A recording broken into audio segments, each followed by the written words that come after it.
इस वीडियो में हम डिस्कस करेंगे dependence of work done and heat on the path.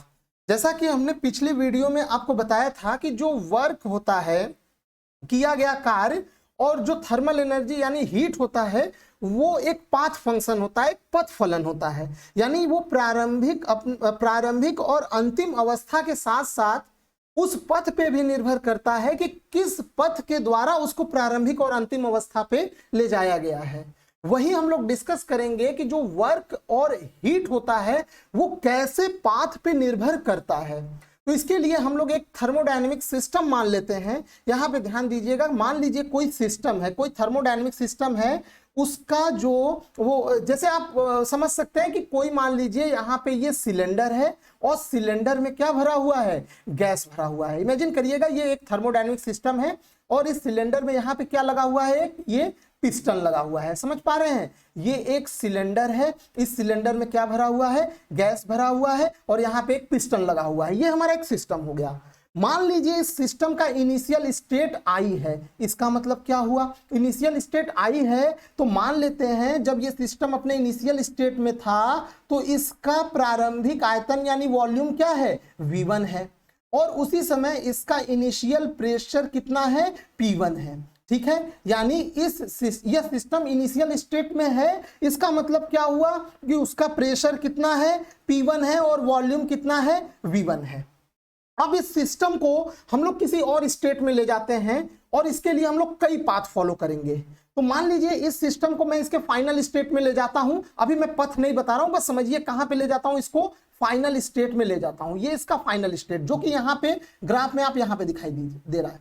तो फाइनल स्टेट में इस सिस्टम का वॉल्यूम बढ़ के कितना हो जाता है, V2 हो जाता है, और इस सिस्टम का प्रेशर बढ़ के कितना हो जाता है, P2 हो जाता है, और ये इसका क्या हो गया, फाइनल स्टेट। यानी जब ये सिस्टम इनिशियल स्टेट में था तो इसका प्रेशर P1 था, यहाँ पे देखिए प्रेशर P1 था, वॉल्यूम V1 था, यहां से भी देख सकते हैं। और जब ये फाइनल स्टेट में यहाँ F पे चला जाता है तो इसका प्रेशर बढ़ के P2 हो जाता है और वॉल्यूम हो जाता है V2।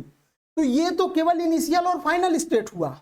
अब मैं इसको इनिशियल स्टेट I से फाइनल स्टेट F में पहुंचाने के लिए तीन रास्ते लेता हूं। ठीक है, पहला रास्ता क्या है, देखिए पहला रास्ता मैंने यहां पे लिखा है।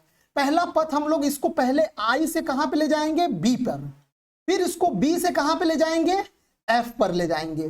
ठीक है, पहले हम लोग पहला रास्ता I से B पर ले गए या और फिर B से कहां पे ले गए, F पे। तो टेक्निकली इसका मतलब क्या हुआ, देखिए जब I पे था तो इसका वॉल्यूम क्या था, V1। अब हम इसके V1 वॉल्यूम को कांस्टेंट रखते हुए इसके प्रेशर को P1 से बढ़ा के मैंने क्या कर दिया, P2। तो ये कहां पे पहुंच गया, B पे पहुंच गया। अब B से F तक ले जाते हुए इस बार मैंने प्रेशर इसका P2 कांस्टेंट रखा है और इसका वॉल्यूम V1 से बढ़ा के क्या कर दिया, V2। तो ये फाइनल स्टेट में चला गया। फाइनल स्टेट मतलब इसका प्रेशर कितना हो गया, सॉरी पहला कोऑर्डिनेट देखिए अक्सर एक्स एक्सिस का लिखा जाता है, तो यहां पे मैं कोऑर्डिनेट लिखते वक्त पहले इसका वॉल्यूम लिखता हूं। इसका वॉल्यूम कितना हो गया, V2, और प्रेशर कितना हो गया, P2। ये फाइनल स्टेट है। इनिशियल स्टेट मैंने आपको बताया ही, इसका वॉल्यूम कितना है, V1, और प्रेशर कितना है, P1। अब मैं एक और रास्ता लेता हूं, दूसरा रास्ता। दूसरे रास्ते में भी मैं उसको सेम फाइनल स्टेट पे ले जाऊंगा लेकिन रास्ता दूसरा अपनाऊंगा। देखिए ये पहला रास्ता हो गया। दूसरा रास्ता क्या है, पहले I से A ले जाते हैं फिर A से F। इसका मतलब क्या हुआ, देखिए I से पहले हम लोग ये रास्ते चलेंगे A पर। इसका मतलब क्या हुआ, इसका मतलब हुआ कि इसका प्रेशर P1 कांस्टेंट रखते हुए मैंने आयतन वॉल्यूम को V1 से बढ़ा के कितना कर दिया, V2। अब ये A पे आ गया। फिर इसी दूसरे रास्ते में ही अब मैं A से F जाऊंगा, यानी अब मैं वॉल्यूम V2 कांस्टेंट रखते हुए इसका प्रेशर P1 से बढ़ा के क्या कर दिया, P2। फिर से ये फाइनल स्टेट में पहुंच गया। एक रास्ता मैं और लेता हूं, तीसरा रास्ता। तीसरा रास्ता क्या है, सीधे मैं यहां I से F इसको पहुंचाता हूं और इस केस में सीधे वॉल्यूम V1 से बढ़ा के V2 कर देता हूं और प्रेशर P1 से बढ़ा के P2 कर देता हूं, और ये इसका है ये तीसरा रास्ता। इधर वाला ये पहला रास्ता है, ये तीसरा रास्ता है, और ये है दूसरा रास्ता। अब हम तीनों रास्ते में किया गया कार्य निकालते हैं। ठीक है, और एक चीज आप लोग जानते हैं कि जब पीवी डायग्राम में हम लोग कार्य निकालते हैं तो पीवी डायग्राम, ये पीवी डायग्राम है एक प्रकार का इंडिकेटर डायग्राम। इस डायग्राम में किया गया कार्य उस ग्राफ के नीचे का एक्स एक्सिस तक का क्षेत्रफल होता है। ये मैंने आपको बताया है। जिसको नहीं समझ में आ रहा है ये बात, आप जाके मेरा पीवी डायग्राम वाला वीडियो देख सकते हैं। वहां पे मैंने बताया है कि कैसे पीवी डायग्राम में ग्राफ जो ये कर्व है वहां से लेकर एक्स एक्स तक का जो पूरा क्षेत्रफल होता है वही कार्य बताता है।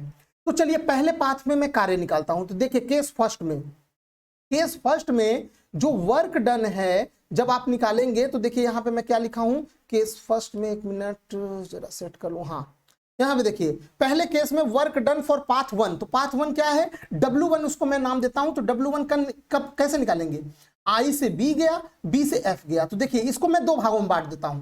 पहले WI से B जाने में किया गया कार्य WIB प्लस WB से F, तो ये पूरा पाथ कवर हो जाएगा ना, I से B, B से F कवर हो जाएगा। अब पहला पथ देखिए WI से B, I से B जाने में वॉल्यूम कितने पे कांस्टेंट है, V1 पे। तो कार्य आप लोग जानते हैं, कार्य का फॉर्मूला क्या होता है, W कार्य बराबर होता है P इंटू डेल्टा V, यानी P into V2 minus V1 delta V। अब इस केस में आप देखिए पहले जब I से B गया तो वॉल्यूम तो V1 ही है, कांस्टेंट है। तो चूंकि वॉल्यूम कांस्टेंट है तो डेल्टा V इस केस में क्या हो जाएगा, 0। तो WI से B ये पहले वाले केस में ये 0 हो गया। दूसरे केस में B से F, देखिए जब B से F गया तो इसमें प्रेशर P2 कांस्टेंट है लेकिन चेंज इन वॉल्यूम V1 से V2, तो देखिए प्रेशर P2 हो गया और वॉल्यूम में चेंज V2 माइनस V1। तो पहले केस में किया गया कार्य क्या आ गया, W1 बराबर P2 V2 माइनस V1। और यही होगा किया गया कार्य, अगर ग्राफ से निकालेंगे तो वो एरिया ऑफ रेक्टेंगल BFDC। यहां पे देखिए पहले पथ में जब आप कार्य निकालेंगे तो उसको मैं देखिए, ये पहला पथ है, I से B गए हैं, B से F गए हैं। तो इस कर्व के नीचे का पूरा क्षेत्रफल x एक्सिस तक आप निकालेंगे तो वही क्या हो जाएगा, किया गया कार्य हो जाएगा, जो कि आपको दिखाई भी दे रहा है कि देखिए ये एक आयत बन रहा है। आयत का क्षेत्रफल क्या होता है, लंबाई गुणे चौड़ाई। तो इस आयत का मान लीजिए ये लंबाई है, तो लंबाई कितना है P2, चौड़ाई कितना है, यहां से यहां तक चौड़ाई, तो यहां से यहां तक चौड़ाई कितना है, V2 माइनस V1। तो क्षेत्रफल निकालिए, लंबाई गुणे चौड़ाई, तो P2 गुणे चौड़ाई कितना है, V2 माइनस V1। तो ये क्षेत्रफल ही, देखिए यही फॉर्मूला तो आया है केस 1 में कार्य का, P2 V2 माइनस V1, यानी वो क्या दे रहा है, वो area rectangle BFDC,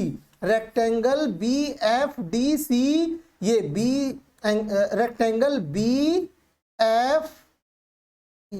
rectangle B से F, F से D, D से C, ये पूरा जो रेक्टेंगल बन रहा है इसका एरिया जो होगा वही पहले पथ में किया गया कार्य होगा।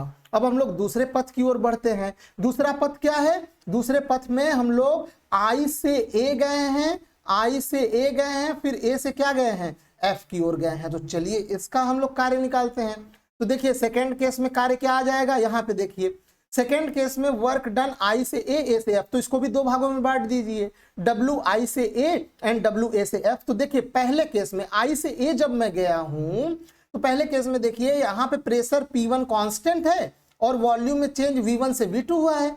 तो वर्क डन क्या हो जाएगा, वर्क डन हो जाएगा P1 और डेल्टा V यानी V2 माइनस V1। ये I से A के लिए हो गया। फिर A से F के दौरान देखिए वॉल्यूम में चेंज नहीं हो रहा है, वॉल्यूम इस पूरे A से F जाने के दौरान में वॉल्यूम V2 कांस्टेंट है, तो डेल्टा V 0 हो गया, यानी A से F वाले केस में कार्य 0 हो जाएगा। तो टोटल कार्य कितना हो जाएगा, P1 V2 माइनस V1, ये पहला केस। और दूसरा मैंने बोला कि A से F वाले में ये 0 हो जाएगा क्योंकि A से F के लिए डेल्टा V 0 है।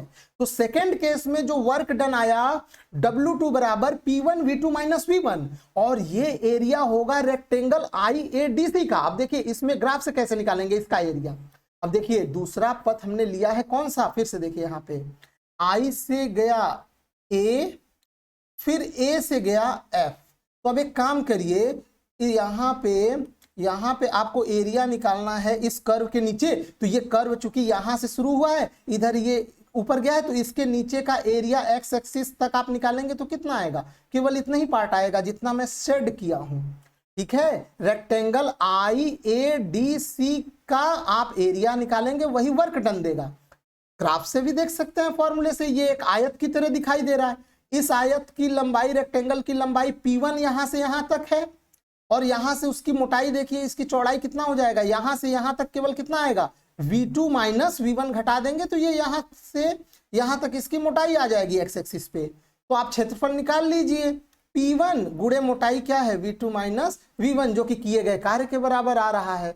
समझ पा रहे हैं? तो सेकंड केस में जो किया गया कार्य है वो है इस रेक्टेंगल IADC का एरिया, और वो कितना आएगा, वो आ रहा है, यहां से आ रहा है P1 V2 माइनस V1। अब देखिए आंसर आपको यहीं से मिल जाएगा। देखिए दोनों पथ में initial and final state same है, लेकिन दोनों केस में किया गया कार्य अलग है। यहाँ पे P2 V2 माइनस V1 आ रहा है, यहाँ पे P1 V2 माइनस V1 आ रहा है। और आप जान रहे हैं ग्राफ से P2 ज्यादा है, यानी पहले पथ में जो किया गया कार्य था वो इस रेक्टेंगल का एरिया आपको ग्राफ से भी दिख रहा है, ये ज्यादा आएगा।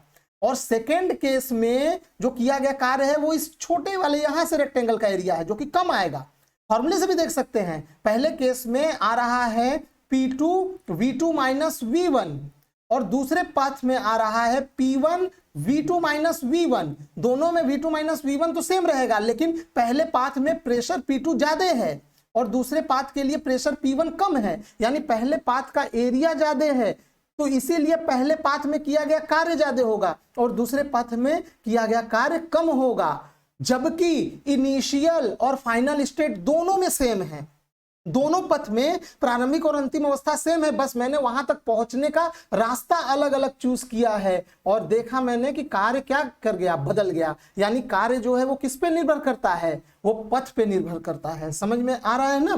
तो ये अब उसके बाद जैसे नेक्स्ट केस में बढ़ते हैं, तो नेक्स्ट केस में तीसरा केस बड़ी सिंपल है, उसमें सिंपल फॉर्मूला आ जाएगा, सीधे I से F जाइए तो फॉर्मूला केवल क्या बनेगा, P V2 माइनस V1। यहाँ P जो है वेरिएबल है, P1 से P2 बदला जरूर है लेकिन वो वेरिएबल है। तो यहाँ पे ये एरिया किसका आएगा, IFDC का। यानी तीसरे केस में आप देखिए ये I से F गया तो इसके नीचे का पूरा एरिया कितना कवर होगा, ये यहाँ पे एक आपको समलंब दिखाई दे रहा होगा, इसका इतना एरिया जितना मैंने सेड किया है, इतना एरिया आप निकालेंगे तो वो तीसरे पथ के लिए कार्य है। तो आप देख सकते हैं ये भी अलग आ रहा है, यानी तीनों पथ द्वारा किया गया कार्य अलग अलग मिल रहा है, जबकि प्रारंभिक और अंतिम अवस्था तीनों पथ के लिए क्या है, सेम है।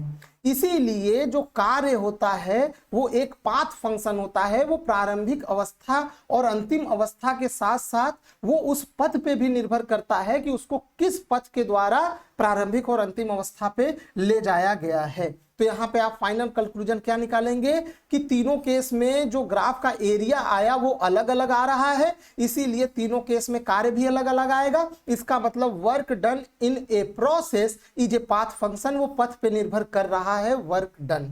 समझ में आया? सिमिलरली जो हीट होता है वो भी पाथ फंक्शन होता है, और उसमें भी प्रत्येक तीनों पथ के लिए जब आप हीट निकालेंगे तो वो भी पाथ पे निर्भर करता है, और यानी हीट यानी थर्मल एनर्जी भी एक प्रकार का पाथ फंक्शन है। तो मेरे ख्याल से आप ये समझ गए कि सिस्टम को कैसे इनिशियल और फाइनल स्टेट चेंज करके हम लोग अलग अलग रास्तों से वर्क डन निकालते हैं, और वो वर्क डन पाथ पे निर्भर करता है। ठीक है, आई होप ये वीडियो आपको पसंद आया होगा। वीडियो देखने के लिए आपका बहुत बहुत धन्यवाद।